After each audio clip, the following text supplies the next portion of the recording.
Tem gente que diz assim, não, quem procura acha. Se achar, trata. 9 em cada 10 tumores malignos, quando detectados numa fase inicial, são curados.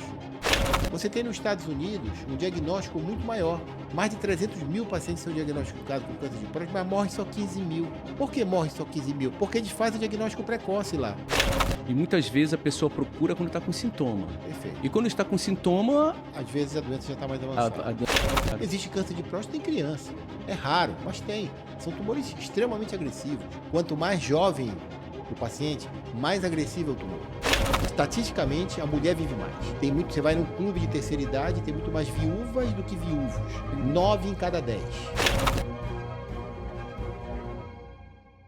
Fala, garoto! No mês de novembro, comemoramos o chamado Novembro Azul, que é o mês de combate ao câncer de próstata. E no episódio de hoje tem aqui meu amigo Ricardo Tuma, urologista. Mas antes desse episódio, se inscreva no canal. Isso ajuda muito a gente a passar informação de qualidade e descomplicada. Muito obrigado. Ricardo, obrigado por ter aceitado o convite. A gente está no mês de novembro, e o mês de novembro é justamente o Novembro Azul, em que há uma alusão ao combate ao câncer de próstata. E eu queria que a gente estava conversando aqui nos bastidores e tu falaste que o Novembro Azul surgiu, e aí tu contaste uma história de 2 australianos. Acho que seria interessante falar sobre isso. É isso mesmo. Eu que agradeço o convite, Heitor. Um prazer realmente estar aqui falando com você. E o Novembro Azul foi um mês de novembro, 17 de novembro, é um mês mundial de combate ao câncer de próstata. Então, nesse mês de novembro, alguns amigos, não eram só 2, eram vários amigos, se reuniram na Austrália, acredito que foi em 1999, salvo engano, e eles resolveram deixar o bigode crescer, para chamar atenção à saúde do homem, com ênfase no câncer de próstata, né? Então, o homem tem um pouco menos de atenção historicamente, né? Estatisticamente, a mulher vive mais. Você vai num clube de terceira idade, tem muito mais viúvas do que viúvos. Sim, sem dúvida. 9 em cada 10, entendeu? Então, 9 mulheres e um homem ficam viúvos, né? Então, se você fizer uma estatística, a mulher vive, em média, 8 a 9 anos mais do que os homens. Então, achava-se que o homem se expunha mais a acidentes. Hoje nós sabemos que a mulher se cuida mais. Então, esse despertar para atenção à saúde masculina, ele é muito importante. Esse mês de novembro passou a se ter um ênfase nacional para que os homens terem mais atenção à sua saúde como um todo, principalmente em relação ao câncer de próstata. Como a gente estava conversando, não existe prevenção em relação ao câncer de próstata. Uma quantidade de população praticamente mundial, estatisticamente, vai ter o câncer de próstata, independente do que a gente fizer. Perfeito. Tá? Então, estatisticamente, se eu não me engano, vai de 11% a 16%, né, eu acho, se eu não me engano, tá? E que essas pessoas vão ter. Mas fazer o diagnóstico precoce é muito importante, né? Esse diagnóstico, para fazer diagnóstico precoce, a gente precisa fazer essas avaliações, né, preventivamente, do ponto de vista geral, inclusive cardiológico. Eles procuram muito mais a gente do que vocês, inclusive a gente encaminha. Perfeito. Porque eu tenho como conduta pedir PSA para todos os meus pacientes, principalmente pacientes acima de 50 anos. Eu já peço, né, encaminho, e quando tem alguma alteração. E eu queria saber o seguinte, o câncer de próstata, você acha que existe o cara, ele, diferente da mulher, ele não quer procurar por tabus, ele sabe que ele vai encontrar uma doença. Eu acho que nem é pelo toque, né, que daqui a pouco a gente vai falar como é que se faz o diagnóstico. Mas assim, a tua experiência, o homem, ele procura espontaneamente, olha, eu vim aqui porque eu tenho 50 anos, eu quero fazer uma avaliação para ver se eu estou com câncer de próstata. Muito bem. Então, assim, dos anos para cá, começou a ter uma procura maior, espontânea, né? Muitas vezes estimulado pelas esposas. Às vezes a mãe, a esposa, a avó, a companheira, ela às vezes está estimulando o homem a fazer esse rastreamento, né? Então, é muito comum a gente ver, às vezes, numa consulta, que a mulher vai, às vezes, numa consulta, ela vai sozinha, às vezes, numa consulta com o urologista. Mas quando o homem vai, a mulher, às vezes, vai junto dele. Ela é muito mais companheira, muitas vezes, muito mais parceira, né? Então, essa atenção à saúde do homem, ela passou a ter um desdobramento muito maior. Se você fizer uma análise, Heitor, o Programa Nacional de Atenção à Saúde da Criança já existe há mais de 60 anos. Atenção à saúde da mulher há mais de 30 anos. Atenção à saúde do idoso há mais de 20 anos. E pouco mais de 7, 8 anos que começou a dar uma atenção maior à saúde masculina. Tanto que se vai nas universidades, não existe uma disciplina de saúde masculina. Eu tenho batido muito ali na Universidade do Estado, na UEPA, que eu sou professor, para que se crie, tenha um módulo de saúde do homem, saúde da mulher, saúde da criança, saúde do idoso e não tem do homem. Entendeu? Então tem as doenças do homem. O homem não é só próstata. O homem tem envelhecimento, tem as outras doenças que atingem o homem, que às vezes a gente não está dando assistência, né? Então existe ainda essa mística do homem não querer fazer o exame por causa de ter que fazer toque. Algumas vezes você pode poupar o paciente de fazer o toque. Mas assim, daqui a pouco a gente vai realmente falar sobre como fazer o diagnóstico. Exato. E o toque entra em um determinado momento, né? Agora, tu tocaste num assunto importante, a relação do PSA, né? O PSA, a gente tem que lembrar o seguinte, tem paciente com PSA baixo e com câncer na próstata, Sim. né? Uma coisa importantíssima a gente levar em consideração é a velocidade do PSA. O que é a velocidade do PSA? Às vezes você tem um padrão PSA normal até 4. Aí o indivíduo tem um PSA de 3, está normal. O outro está 1, também está normal. Os dois estão normais. Aí daqui a 6 meses repete-se esses dois exames. O que era 3, repetiu, deu 3 novamente. Continua normal. O que era 1, deu 2. Esse 2 é pior do que o 3. Por quê? Em 6 meses ele dobrou. Ele foi de 1 para 2. Ele aumentou 100%. Eu tenho que me preocupar muito mais com esse 2 do que com o outro que está 3. O outro que está 3 pode ser uma inflamação, uma prostatite, um tumor benigno, alguma outra coisa. Mas o que está 2, ele dobrou. Então, assim, ele está dentro de um parâmetro normal, só que ele não está normal. Por quê? Ele duplicou num intervalo muito curto de tempo. Então, a gente tem que dar uma atenção especial para isso, para não passar despercebido determinadas doenças. A gente está entrando, né? A gente falou aí que precocemente você tem uma cura altíssima, né? Quando você Sim. faz diagnóstico. E muitas vezes a pessoa procura quando está com sintoma. Perfeito. E quando está com sintoma, Às vezes a doença já está mais avançada. a doença está mais avançada e que não necessariamente seja câncer, né? Uma próstata, ela pode crescer de várias maneiras. Inclusive, infelizmente, ou felizmente, ela passa dentro da uretra. A uretra passa dentro dela. E a gente pode ter um aumento extrínseco, né, para fora ou para dentro, né? Você pode ter uma hipertrofia prostática, né? Muito bem, é isso mesmo.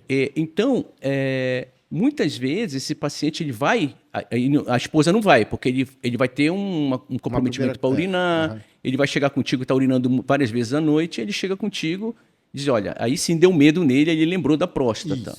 Né? Ele vai quando ele tem algum sintoma, ou quando às vezes um amigo teve problema, entendeu? Ou quando alguém chegou e a esposa viu uma entrevista, ela viu alguma coisa, aí o indivíduo acaba realmente indo nessa consulta. Tá. No começo da pergunta anterior, tu falaste em relação à prevenção. É uma palavra um pouco forte de se usar, porque você não previne, você está fazendo um exame. Um exame por si só, ele não vai evitar, não é uma vacina, não é um remédio, não é uma coisa que você está tomando para não ter doença. Né? É o que você falou agora há pouco, o rastreamento, você vai fazer um screening da doença. Você vai procurar literalmente a doença. Tem gente que diz assim, não, quem procura acha. Se achar, trata. Entendeu? Por quê? 9 em cada 10 tumores malignos, quando detectado numa fase inicial, são curados. Então, se você detectar um câncer de próstata numa fase inicial, a chance de cura beira ali os 95%. A mortalidade não é alta. Ela né? não é alta, entendeu? Em cima do número de diagnósticos que são feitos. Né? Então, a gente já foi muito maior. Né? Então, antigamente, se diagnosticava muito tardiamente. Né? Mas nós ainda temos uma mortalidade muito alta aqui no Brasil. A previsão para esse ano agora de 2024 é que aproximadamente teremos aí em torno de 68 a 70 mil óbitos decorrentes do câncer de próstata. Entendeu? Então você tem uma quantidade grande no Brasil. Você tem nos Estados Unidos um diagnóstico muito maior. Mais de 300 mil pacientes são diagnosticados com câncer de próstata, mas morrem só 15 mil. Por que morrem só 15 mil? Porque eles fazem o diagnóstico precoce lá. Então, morre-se muito menos, porque você tem o screening da doença para poder prevenir a enfermidade. Para prevenir no aspecto de não evoluir. E você trata precocemente, e aí você consegue obter a cura do paciente. E aí também é a mesma coisa que acontece na cardiologia. Você tem vários mundos dentro de um Brasil, né? Ou seja, dependendo da região que você está, dependendo do local que você está, você consegue fazer esse screening melhor ou não. Isso. Né? As pessoas que vão procurar, que têm acesso, que atendem, que vão no seu plano particular, eles conseguem fazer uma avaliação, enquanto uma outra camada da população talvez acaba não tendo esse acesso. Né? O câncer, muitas vezes, ele pode nem ser diagnosticado, né? Nem ter sintoma. Nem ter sintoma. O câncer de próstata tem esse ênfase muito importante. A doença benigna dá muito mais sintoma. O quadro infeccioso, inflamatório, dá muito mais sintoma. E às vezes o câncer de próstata numa fase inicial, o indivíduo não sente, às vezes, absolutamente nada. Nada. Ele urina normal e é até assustador. Às vezes o paciente chega no consultório para fazer um exame de próstata, você diz, olha, teu PSA está alterado, tem que fazer uma biópsia. E ele, doutor, mas não estou sentindo nada. Aí diz, olha, estou com câncer na próstata. Não estou sentindo nada, por que eu vou me operar? Entendeu? Então eles custam entender. No cenário cardiológico, é a mesma coisa. É. De vez em quando tem esse negócio, o cara diz, não, teve uma morte súbita. Na certa ele tinha alguma Tinha, doença né? Normalmente e não não. foi diagnosticado, não tratou adequadamente. E normalmente, às vezes, acontece desse câncer, como não está nem dando sintoma urológico nem urinário, mas parece uma metástase, né? Isso. Aí o cara, metástase espontânea, fraturou, Isso. opa, vai investigar e não. Afinal, o diagnóstico clássico, né? Vamos lá. A gente vai, primeiro, no screening, no a rastreamento. idade que tem que se preconizar de Tá. fazer de pedir fazer essa avaliação. Tá. Antes de falar da idade, vamos falar dos fatores de risco. Beleza. Fatores de risco são os fatores que podem predispor aquele indivíduo a ter um câncer de próstata, né? Então, um dos principais é a genética. Um antecedente familiar. Se o indivíduo teve um pai ou um irmão com câncer de próstata com menos de 50 anos, a chance dele ter um câncer de próstata é altíssima. Então, a gente tem que dar atenção para esse paciente. O indivíduo negro tem mais câncer de próstata do que os brancos, principalmente o negro americano. O avançar da idade, o envelhecimento. As células vão envelhecendo. Câncer, todos nós vamos ter. Aonde vai ser o meu? Onde vai ser o seu? A gente não sabe. Aonde você tiver mais predisposição. Num determinado momento, as nossas células vão duplicar de forma incorreta, de forma errada. E aquele grupo celular defeituoso vai alterar funcionalmente aquele órgão. Se for um indivíduo fumou muito, pode ser no pulmão, pode ser na boca, pode ser no esôfago, no estômago, no rim, na bexiga. Se o indivíduo tem uma predisposição familiar para a próstata, ele vai ter. Consumo exagerado de gordura parece também que criam tumores mais agressivos. Teve um trabalho muito interessante feito nos Estados Unidos. Pegaram 2 ratos irmãos idênticos, induziu-se o câncer de próstata para os 2. Deram 50 vezes mais gordura para o rato A do que para o rato B. O tumor do rato A explodiu, cresceu muito mais rapidamente. Ou seja, a gordura ela não causa o câncer de próstata, mas é um combustível para o crescimento. Se alimentar-se. Né? Exatamente, é um fator nutricional. E na verdade a gordura, né, já levando para a cardiologia, a gente sempre observa o seguinte, agora mais do que nunca o conceito de inflamação, né? A gordura é inflamada, né? Então ela provoca várias alterações, tá? Isso. Então assim, aí a gente entra nesses fatores de risco. Tá. Aí, por que eu falei primeiro dos fatores de risco? Porque a idade, né, que você me perguntou, que idade a gente começa a fazer? Se o indivíduo tiver, dentre esses fatores de risco, tiver um pai que teve câncer de próstata muito novo, ou um irmão que teve câncer de próstata muito novo, ele precisa começar mais cedo. Começar bem antes. 35 a 40 anos, ele já tem que começar a fazer os exames, tá? Agora, se ele não tem nenhum antecedente, 45 a 50 anos, ou se tiver algum sintoma. Se ele tiver algum sintoma, independente da idade, você vai rastrear. Porque fica esse negócio assim, não, só começa com tal idade. Não, mas o cara teve um sangramento no esperma, teve uma retenção urinária, teve alguma alteração, você tem que investigar. Claro. Existe câncer de próstata em criança. É raro, mas tem. São tumores extremamente agressivos.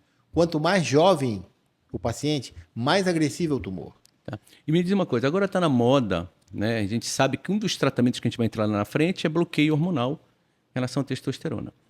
E agora a gente está vendo, claro que a gente, como você disse, né, o afrodescendente, né, o consumo talvez de gordura, a genética impera importantemente. Envelhecimento. O uso de esteroide anabolizante. Tem algum trabalho mostrando que isso possa, de repente, alguém ter geneticamente propensão e o esteroide anabolizante, de repente, fazer explodir aquele câncer? Ou ele pode ser um fator... Ele pode ser um fator adicional. A testosterona por si só, ela não causa o câncer de próstata, mas é um combustível para crescer. Em 1950, 2 pesquisadores ganharam um prêmio Nobel de Medicina quando eles identificaram que o câncer de próstata era hormônio dependente. Que se você bloqueasse o hormônio, castrasse o paciente, tirasse os testículos, por exemplo, o tumor parava de crescer. Por quanto tempo? É imprevisível. Mas assim... o que nós sabemos está tendo um uso indiscriminado de hormônio. Sim. Às vezes, com um paciente com uma doença localizada, você pode tornar uma doença mais agressiva. Você pode tornar uma doença infiltrativa. Sim. Por uma sobrecarga desenfreada de hormônio. Eu acho que o tratamento hormonal é fantástico, mas ele tem que ser bem atento. Tu sabes muito bem que a testosterona pode dar hipertrofia de músculo cardíaco, pode dar uma série de problemas. Você vê de vez em quando um atleta está no meio de um jogo de futebol, de uma corrida, ele tem morte súbita. entendeu? Por causa de alterações cardíacas também que ocorrem musculares no músculo do coração devido à sobrecarga de testosterona, né? Então, assim, a testosterona, ela, quando bem indicada, é fantástico. O indivíduo, ele melhora... Que ele tem retarda indicação, né? Que quando tem tem andropausa, indicação. que tem, né? Essas indicações. Então, esse declínio hormonal, que é o DAEM, hoje em dia que a gente chama, né? O declínio androgênico do envelhecimento masculino, ele é presente, é variável. Normalmente, ali tem homens com 40 anos que já tem esse declínio. Mas também eu tenho homens com 90 anos que têm vida sexual. O cara está com a produção hormonal normal. Por que isso acontece? Ninguém sabe. As mulheres todas entram na menopausa, invariavelmente. Tá? Então, a mulher, ela pegou ali seus 45, 50 anos, ela vai entrar na menopausa. Às vezes, até algumas mais precoces. O nome está falando, é menopausa. Tanto que esse termo andropausa a gente tem usado muito pouco hoje em dia, porque o homem não tem pausa, ele tem declínio. Ele vai diminuindo a sua produção hormonal, né, com o passar dos anos. Então você identifica aquilo e vai fazendo uma reposição de testosterona, sempre tendo uma avaliação prostática prévia, para que a gente faça uma reposição hormonal segura.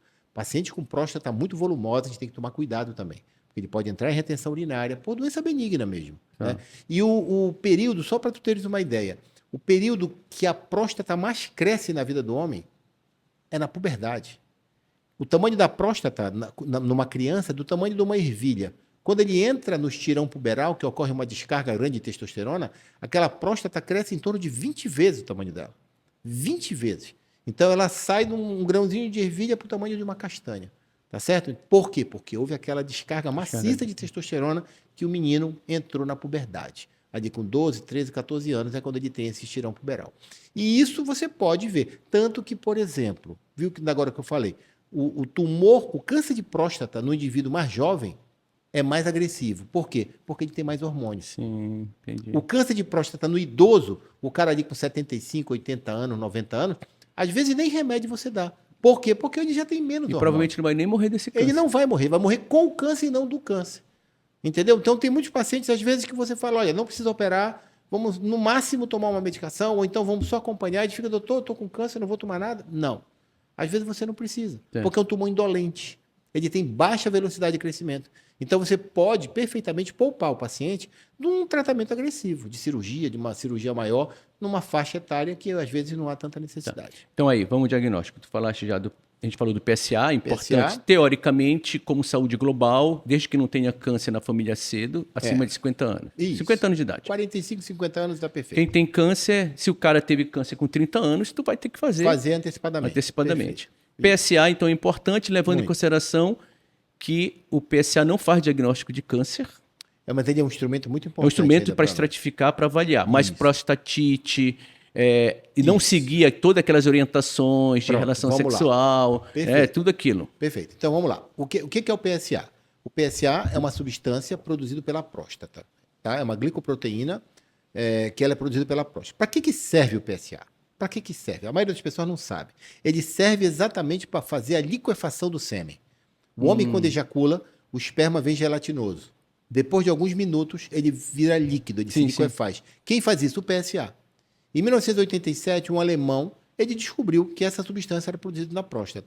E os indivíduos que tinham câncer estavam tendo uma produção exagerada disso. Tanto que no começo era dado positivo e negativo, dosando no sangue. Depois passou-se a ver que não era exclusivo de câncer. Então, essa informação é importantíssima.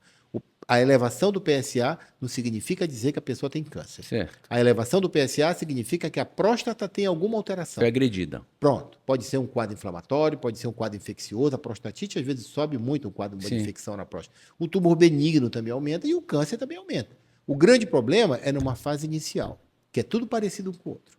A inflamação parece com a infecção, que parece com... Por isso que, às vezes, tem que fazer o toque. Às vezes, tem que fazer ressonância. Às vezes, tem que ter algum exame complementar para você fazer a diferença entre os procedimentos. E a anamnese é importante, né? Claro. E até para você não fazer biópsia desnecessariamente. Porque a biópsia ela é um exame, não é agressivo, mas ela tem um potencial de invasão. Então, aí você, às vezes, se puder poupar o paciente de uma biópsia, sim, é importante. Então, PSA. Beleza. Toque. É necessário ainda? Pronto. Então, assim, complementando. Aí você faz o PSA e faz o ultrassom. Que o ultrassom já vem dar uma ideia de tamanho prostático. Se eu tiver um PSA de 4, o normal é até 4, mas uma próstata bem volumosa, benigna, é normal. Mas se eu tiver esse mesmo PSA de 4 com uma próstata pequenininha, já não é normal. Então, por isso entendi. que esse ultrassom ele vai me dar um parâmetro de volume prostático, Entendi. né? E aí sim, aí quando você precisa ter essa diferenciação, aí que entra muitas vezes você fazer um toque. O que eu procuro ver no toque? A próstata ela tem uma consistência mais macia, que a gente chama de fibroelástica, né? É a consistência como se você estivesse apertando a ponta do nariz. E se você tiver algum nódulo, um nódulo maligno, ele tem uma consistência dura. Ele fica como se tivesse uma consistência de um osso. Como se você estivesse tocando e percebesse o Mas tu nódulo. consegue. Você consegue Mas você percorrer mais ou consegue. menos Pois é, 80% pode ser da que o próstata. câncer não esteja ali onde tu percorreste. Perfeito. Mas assim, a grande coisa que tem, 90 e 95% do tumor do câncer de próstata é periférico. Ele começa na periferia. Ah, tá. Então, que é onde você consegue percorrer ali mais ou menos 80 a 90% da próstata você consegue com o toque ver. Mas hoje nós temos alguns exames complementares, a mais. Né? Então, nós já falamos do PSA, do ultrassom e do toque. Às vezes, quando você precisa, nós lançamos mão de uma ressonância, que nós chamamos de ressonância multiparamétrica da próstata, que ela vai me dar um pouco mais da textura prostática. Que é pouco acessível. Pouco ainda. acessível ainda porque é um custo um pouquinho elevado. Alguns planos de saúde ainda não estão liberando, outros já estão, mas é um exame importantíssimo, tá? Que ele vai me mostrar uma classificação que a gente pode estratificar se é um paciente candidato a fazer uma biópsia ou não, né? É um exame relativamente novo e que você muitas vezes lança a mão para ter uma ajuda no diagnóstico certo do paciente. Certo. Então aí, vamos lá. Então fizeste tudo isso que você falou, fez a avaliação clínica, fez o toque, né? PSA, ultrassom. PSA, ultrassom, pode ir para ressonância ou não. Isso. Vamos lá, paciente clássico lá. Vamos lá, chegou lá, 60 anos, foi fazer uma avaliação contigo, ele tem um sintoma urinário e ele acabou tendo, então, em algum momento, dizendo que algo mudou na urina dele, está urinando mais vezes à noite, e aí você vai examiná-lo e ele tem um nódulo ali. Perfeito. E o Aí eu- PSA está aumentado. Perfeito. Aí eu tenho que confirmar esse diagnóstico. É uma grande possibilidade. É uma grande possibilidade de ele estar com câncer, né? Então aí o que eu faço normalmente? Eu faço aonde eu palpar esse nódulo, onde eu tocar esse nódulo, onde a ressonância me mostrar esse nódulo, eu faço um desenho, assinalo o local suspeito e peço uma ultrassonografia transretal com biópsia. E aí eu vou ter uma confirmação da minha suspeita clínica. Mas Eu aí pode tô ser ainda que com uma também não. suspeita. Pode ser que não. Pode, mas dê. por isso que eu faço o desenho. Eu faço o desenho que eu peço para o radiologista priorizar aquela área. Que ele faz várias coletas, uma do ladinho da outra, para não ter um falso negativo. Porque às vezes ele pode coletar de uma área que não tem o nódulo, vai vir um exame normal. Ou então pode ser muito pequenino. Ou que não então vai pode conseguir ser muito capturar. pequeno. Um exame mal feito pode dar um resultado incorreto. Então, por isso que às vezes eu direciono, olha, vai em tal local, faça com tal médico, que é um médico Mas que aí vai vamos dar dizer que mais tu capricho. suspeite que é forte possibilidade de diagnóstico, mas veio negativo, mandaste para um cara que faz direitinho. Mas mesmo assim tu fica vigilante em relação a isso. Exatamente. Então é aquela conversa que você vai ter com o paciente. Olha, nesse momento não tem nenhuma doença maligna e nós temos que acompanhar, porque eventualmente pode ser uma doença que ela ainda está numa fase ultra inicial e ela não está te dando uma expressão do tecido que possa te ter uma manifestação clínica. Agora tem um outro exame, tá? É um outro exame que é um exame de medicina nuclear que nós já estamos fazendo aqui em Belém, que é o PET, chama PET PSMA. Tá?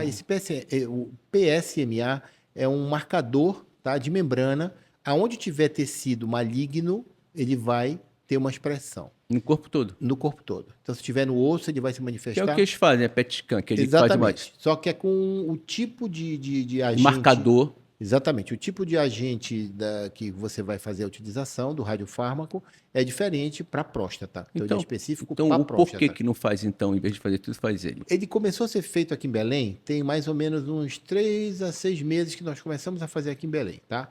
O grande problema desse exame é custo ainda. Os planos de saúde não dão cobertura. É um exame que custa na faixa de 7, 8 mil reais, entendeu? É um exame um pouquinho caro para você ficar pedindo em larga escala. Não tem falso positivo. Nós tivemos até um evento recente agora, eu conversei até com uma médica nuclear, ela falou que eventualmente pode, mas é menos de 0,1% de você ter Interessante, hein? um falso positivo, entendeu? Então é um exame que ele vai revolucionar. Sem Certamente, mais para frente, ele vai diminuir custo, então certamente nós vamos poder lançar mão desse exame com muito mais segurança. Que aí você pode fazer um PET, aí uma área onde acendeu, que a gente chama, ela ficou brilhosa, você pode biopsiar diretamente nela para ter a confirmação diagnóstica. Tanto que Congresso americano, o último congresso agora no Texas que teve em junho desse ano, eu vi essa discussão na plenária. Os indivíduos que às vezes têm essa manifestação no PET-PSMA, alguns estão defendendo até nem fazer biópsia, que já mostra que ali tem a doença. Sim. Entendeu? Então, fazer a cirurgia sem a confirmação da biópsia. Ainda não colou completamente isso aí, entendeu? Então, a gente precisa ter uma segurança, principalmente por causa dos eventuais falsos positivos.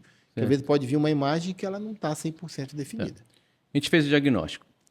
O que evoluiu a urologia? Porque eu sei que há muitos anos... A próstata em si é muito difícil de abordar, né? Ela fica numa localização muito ruim. Muito isso. E há muito tempo atrás, lembrando que a próstata não é um órgão sexual. Sim. Ela ajuda lá, né? Na composição a do composição do sêmen, mas ela não é a culpada, o que é na cirurgia que levava à impotência, Isso. levava inclusive à incontinência e outras coisas mais. Ela está localizada numa posição muito especial, muito difícil, que a abordagem antes era feita Sempre por via abdominal. e eu não sei se tu sabe, mas eu acompanhei urologista na época que eu era acadêmico, quase que eu ia virar urologista. Olha só. Fui para várias cirurgias, mas eu via como era traumática, tu tinha próstata. É um negócio quase um parto ali. E aqui em volta da próstata tem, Isso. nossa, muita coisa importante ali, né? Então, assim, os nervos que participam da ereção, tá? Isso é uma fáscia lateral que passa do lado da próstata. A grande questão é a seguinte: tem paciente, doutor, por que eu fiquei impotente? Um amigo meu que se operou também e não ficou impotente. Às vezes o tumor ele está invadindo essa região. Então não adianta você poupar esses nervos se o nervo já tem tumor. Mas como é que tu sabe que o nervo tem tumor? Visualmente a gente consegue ver, fica mais endurecido, fica mais fibrosado. Tá. Mas com esse objetivo, tudo bem. Você tu vai sabes fazer a que ressecção. esse Mas cara vai ter quando problema. não, exatamente. Quando não, você faz uma cirurgia que você poupa esses nervos todos. Que é difícil. É difícil, mas você consegue. Hoje você consegue dissecar bem, entendeu? Então é possível sim fazer essa dissecção desses nervos e você preservar a função sexual do paciente. Tá. Antigamente tinha muito mais impotência, né? Hoje a gente tem uma quantidade muito menor de pacientes com impotência sexual. Porque, na verdade, Entendeu? o grande medo dos homens, né, é justamente isso. E o que se pode oferecer? Eu sei que tem cirurgia robótica. Isso. E o que se pode oferecer para esse paciente se isto acontecer? Tá. Então vamos lá. Então, primeiro, o que a gente pode oferecer de tratamento curativo? Nós temos duas opções de tratar curativo: cirurgia e radioterapia. Então, as duas opções você pode curar o paciente. Eu tenho paciente irradiado há mais de 15 anos e está sem evidência da doença. Muitos pacientes operados, tá? A cirurgia cura um pouco mais do que a radioterapia, tá? Então, Mas a radioterapia também agride essa região. agride. Hoje você tem radioterapia com mais baixa dosagem, conformacional, que elas ficaram um pouquinho melhor também. A radioterapia evoluiu também. Mas a cirurgia, você tem a cirurgia convencional, a cirurgia aberta convencional, que ainda é feita, tá? Nós temos a cirurgia robótica, tá certo? Que ela minimiza o tempo de internação, ela melhora a questão de sangramento. Então, ela está chegando realmente num ponto que o benefício maior realmente é com a cirurgia robótica para você oferecer para o paciente, né? E tem outras técnicas, via perineal, que são um pouco utilizadas. A laparoscópica praticamente ficou de lado, mas ainda se faz, sim, a cirurgia aberta, não está errado. Antigamente eram cortes enormes, hoje são cortes menores. Bom, e o que traz de consequência isso aí, né? Então, a cirurgia em si, ela pode, eventualmente, tá? Em 10% dos pacientes, gerar um quadro de incontinência urinária. Ricardo, mas antes disso, onde é que tu decide se o cara é radioterapia ou cirurgia? O cara decide... É uma decisão compartilhada. Ele diz, olha, eu não quero operar. Não, então, eu sempre, quando eu tenho o diagnóstico, faço o estadiamento, eu vejo até onde vai a doença, faço o exame dos ossos, faço o exame dos linfonodos, para ver se está tudo ok. Bom, a doença está confinada na próstata, então o paciente tem uma doença localizada, tá? Tá. Então, aí, a partir da doença localizada, eu digo para o paciente, olha, para a família, eu sempre chamo alguém junto, o senhor tem uma doença que ela pode ter duas opções de tratamento: a cirurgia e a radioterapia. Qual a vantagem da cirurgia? Essa e essa. Qual a desvantagem? Essa e essa. Radioterapia, qual é a vantagem? É essa e a desvantagem é essa. Então, é uma decisão compartilhada. Eu informo que a cirurgia cura mais do que a radioterapia, eu informo que a cirurgia ela causa mais impotência do que a radioterapia. Então, você tem alguns benefícios de um lado e ganha de um lado e perde do outro. Tem paciente que morre de medo de cirurgia, entendeu? Então, esse paciente, não, doutor, eu quero fazer radioterapia. Outros, pelo contrário. Ele diz, doutor, tira isso de mim. Eu quero tirar isso aqui, custe o que custar. Entendeu? Então, assim, eu procuro deixar o paciente participar um pouco dessa decisão. É o que eu chamo de decisão compartilhada, para ele entender. E isso ele vai ter um termo de consentimento que ele está sabendo tudo que eventualmente pode acontecer. Óbvio, ninguém tem a intenção de causar o dano no paciente, deixar o paciente incontinente ou alguma coisa nesse sentido, né? Mas ele precisa estar sabendo que isso é uma coisa que pode acontecer. Você vai fazer uma viagem daqui para Salinas, você sabe que pode furar o pneu. Claro. Você não quer que fure, mas se furar, tu tem que estar com o pneu reserva para trocar e seguir adiante. Quando ocorrem essas alterações, que o indivíduo passa a ter alguma alteração sexual, foi o que tu me perguntaste, como tratar? Né? Nós temos diversas formas de tratar, com medicamentos, você pode tratar muitas vezes, tem as injeções intracavernosas, prótese peniana, então você tem diversas opções de tratar, sim, tem tratamento. A incontinência urinária que pode ocorrer também, você tem fisioterapia, você tem uma série de alternativas que você pode oferecer ao paciente para restabelecer com medicamentos, com fisioterapia, para restabelecer a função miccional do paciente, que ele fique continente, seco. Então, isso aí é uma coisa que é possível, sim. Confinado, localizado, sem metástase, sem nada. Isso, Estratificou. aquela doença confinada, Localizada. localizada. Aí nós temos a segundo tipo, que é a doença localmente avançada. Aí ela já avançou um pouco mais. Ela já passou a cápsula, o limite da cápsula, entendeu? Então, aí já são outras modalidades de tratamento. Aí você tem a doença metastática, né? Hoje, Aí não opera. pois é, hoje oligometástases, pouca metástase, já está começando a ter uma corrente de fazer a cirurgia do mesmo jeito. Por quê? Porque você vai ter uma diminuição da fonte produtora de metástase. Você tira aquela próstata, né, a maligna lá, e aí automaticamente aquelas células que vão ficar se disseminando, como se fosse a mãe ali, distribuindo células para o corpo todo, você vai tirar. Entendeu? Mesmo sabendo que as metástases podem dar metástase para fazer outra metástase. Aquele grupo de células metastáticas, ela pode soltar células e se implantar em outro local. Ela não para só naquele ponto. Tá? Mas pelo menos você tira aquele órgão que estava produzindo maior. Mas são casos bem selecionados. Tá? Isso é uma coisa ainda não bem completamente definida nos protocolos todos. E a gente tem que bater nisso, na verdade, para chamar a atenção do homem, que a metástase provocada pelo câncer de próstata é horrível, né? Sim. Ou seja, compromete ossos, né? Você Sim, compromete dor. justamente essa região O pélvica, paciente essa região... fica paraplégico. Exato, entendeu? Então, é importante, eu acho que vocês da sociedade, a gente como médico e cardiologista, a gente sempre... É importante passar para o paciente, Sim. olha, vai fazer que morrer de câncer de próstata com metástase É triste. muito... É triste. É horrível, É né? triste. Então, ó, esses dias eu atendi, uns 5, 6 meses atrás, um paciente lá no Hospital Adventista, que ele estava, o PSA dele era 2.800. Caramba! Ele já tinha metástase, até no crânio tinha metástase, entendeu? E era aquele senhor teimoso. Não estou sentindo nada, que não sei o que. Então, ele ainda teimoso com 80 anos, mas assim, lúcido, mas com teimosias e tudo mais, entendeu? Ele está tratando, não dá para operar, que era uma doença muito infiltrada já, entendeu? Já com metástase, está fazendo um tratamento clínico que talvez dê uma qualidade de vida razoável, né? Aí depois desses medicamentos que ele está tomando, tem quimioterapia, tem outras formas de tratar, que aí você vai lá para frente. Aí tem esses casos assim avançados, você vai ter a opção então de fazer bloqueio hormonal. Bloqueio hormonal. E tem uma resposta muito boa, viu? Mas as consequências de bloqueio hormonal, né? Consequência de bloqueio hormonal. O indivíduo normalmente que recebe bloqueio hormonal central, que é a castração química, ou uma cirúrgica, que você faz a retirada dos testículos, ele praticamente perde a sua função sexual, entendeu? Mas o tumor para. Tem paciente que fica 5 anos sem expressão do tumor. 6 anos. O tumor fica parado, porque tirou o combustível de crescimento do tumor. Entendeu? Então, automaticamente, ele passa a ter uma forma de tratar.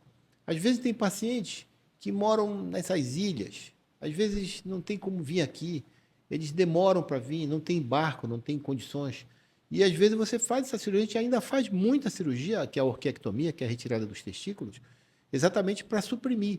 Às vezes é um senhor que já encerrou a vida sexual, ele já está ali com seus 78, 80 anos, entendeu? Não é a preocupação mais dele, ele quer viver, entendeu? E você fazendo essa cirurgia, ele consegue viver bem E aí, ele 3, melhora a 4, qualidade de melhora vida, melhora tudo. tudo. Melhora a urina dele, então ele tem um final de vida sossegado. Não significa, não vai um tratamento curativo, não vai curar, porque já tem metástase, mas você vai tirar o combustível que está fazendo crescer tanto o tumor quanto as metástases. Então, automaticamente, a doença fica parada. Por quanto tempo? É variável. Tem tumor mais agressivo, tem tumor menos agressivo. Né? Então, normalmente, no idoso, são tumores menos agressivos. Nos jovens, são mais agressivos. A medicina avança muito, né? Na cardiologia, por exemplo, hoje em dia a gente tem medicações que a gente faz subcutânea para controlar o colesterol, que ele atua no fígado diretamente, modificando o RNA. Eu acho que a urologia está cada vez mais avançando também. Sim. Tem medicações novas aí vindo, Ricardo? Tem. O que é que tem de Tem novidade? muitos medicamentos. Antigamente, o paciente chegava numa fase dessa, ele ia direto para a quimioterapia. A quimioterapia é um tratamento muito mais agressivo, né? Que você tem os efeitos colaterais da quimioterapia. Hoje em dia, com novos agentes hormonais, tá? Tem a apalutamida, tem a exalutamida, a daralutamida. Então, são novos agentes hormonais que a gente chama. E esses remédios são fantásticos. Eles estão prolongando, retardando em até 6 a 8 anos o início da quimioterapia. Ou seja, então eu seguro por mais um monte de anos, entendeu? Então, às vezes, o paciente ele operou de um câncer de próstata aos 60 anos, ele teve uma recidiva aos 65, fez radioterapia complementar. Depois de mais 5 anos, ele recidivou de novo, ele está, às vezes, tomando. Então, às vezes, ele já está com quase 80 anos. Ele está 20 anos tratando. Se não tivesse vindo fazendo esse tratamento todo, certamente ele já não teria uma evolução favorável. Mas E esses agentes, esses novos agentes hormonais, eles são muito bons. Estão sendo usados no mundo todo. Quando entra a quimioterapia? Que a gente falou em radioterapia? Quando esses novos agentes hormonais, eles deixam de fazer efeito. Aí você tem que fazer quimioterapia. Entendeu? Então é uma fase bem mais lá na frente. Com todos os efeitos adversos. Com os efeitos adversos, e às vezes o paciente já com uma idade muito avançada, às vezes ele nem suporta uma quimioterapia. Tudo isso a gente tem que ponderar. Entendeu? Porque às vezes ela tem os efeitos colaterais bastante agressivos, com vômito, com baixa de plaquetas, com uma série de alterações que cursam secundárias da quimioterapia. Então, às vezes, a gente tem que ponderar o risco e o benefício, né, de fazer um tratamento mais agressivo. Mas, certamente, esses novos agentes hormonais se postergou significativamente o início da quimioterapia. Se postergou o retardo da dor óssea. Se postergou o retardo das metástases ósseas. Então, você conseguiu segurar a doença por muitos anos. Tá? São remédios relativamente novos, que estão no mercado há coisa de 6, 8 anos. Tá certo? Tem alguns mais novos que estão sendo lançados com novas indicações. Né? E isso, nós vamos ter um futuro pela frente que eu quero me reservar para falar, entendeu? Mas eu não sei se daqui a 5, 10, 15 anos, 20 anos, se nós vamos ter a cirurgia ainda.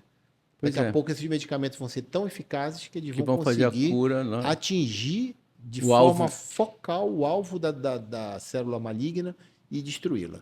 Porque o pessoal da vascular, posso falar besteira aqui, o pessoal da vascular, eles intervêm, por exemplo, são miomas, e muitas vezes eles vão lá e embolização.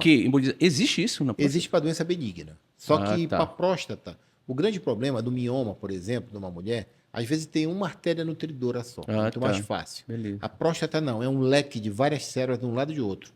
Mas isso para doença benigna. Para câncer não existe essa indicação.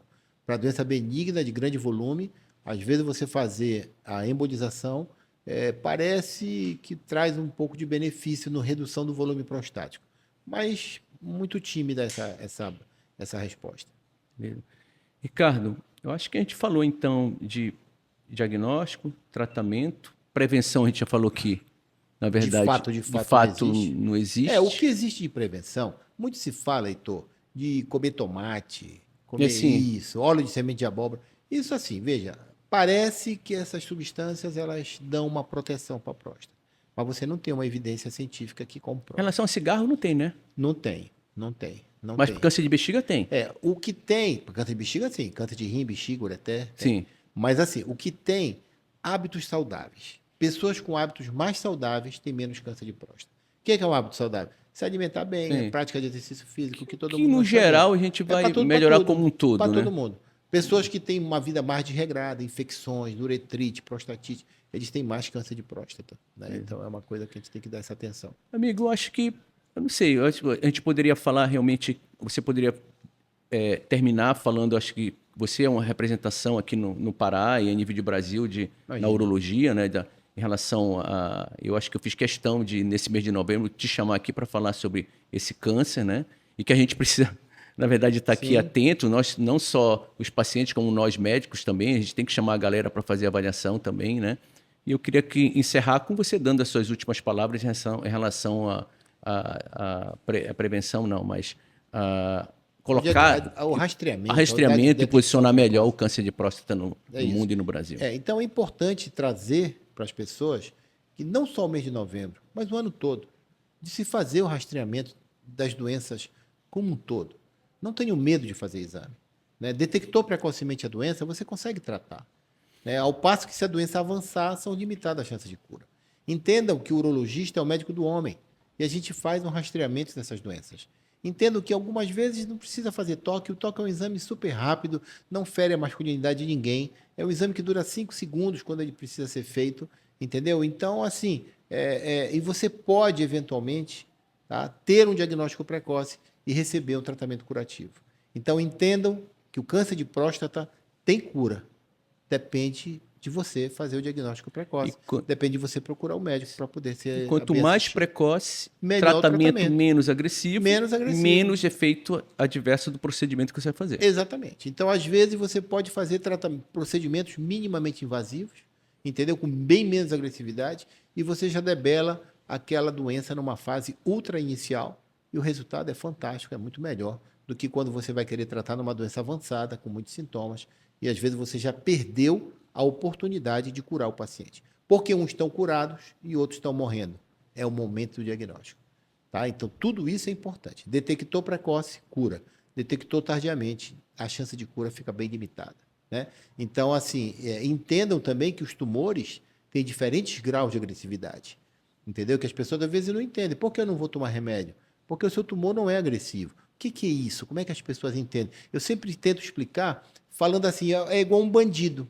Tem um bandido que ele roubou o celular e saiu correndo. É um bandido. Mas outro roubou o celular e deu um tiro. Esse é mais agressivo. Tem outro que deu um tiro e tocou fogo na casa do cara. É mais agressivo ainda. Tocou fogo, estuprou. Ou seja, então você tem diferentes agressividades de um bandido. Ele não é tão malvado e o outro é muito malvado. E a resposta para o bandido vai depender da agressividade E dele. o tumor é igual. Qualquer tumor tem tumor mais agressivo e tumor menos agressivo. Então, às vezes, não se assuste se o seu urologista oferecer um tratamento de vigilância, que é aquela vigilância ativa que você vai acompanhando, olhando para ver se vai ter alguma expressão, para não expor a tratamentos desnecessários. Perfeito. Obrigado, Ricardo. Imagina, eu que agradeço. Obrigado. E boa sorte. E homens se cuidem, mulheres ajudem seus parceiros, seus filhos, seus namorados, seus acompanhantes, para que todos possam ter acesso ao tratamento. Obrigado, Ricardo. E para você que ficou até aqui, muito obrigado e até o próximo episódio.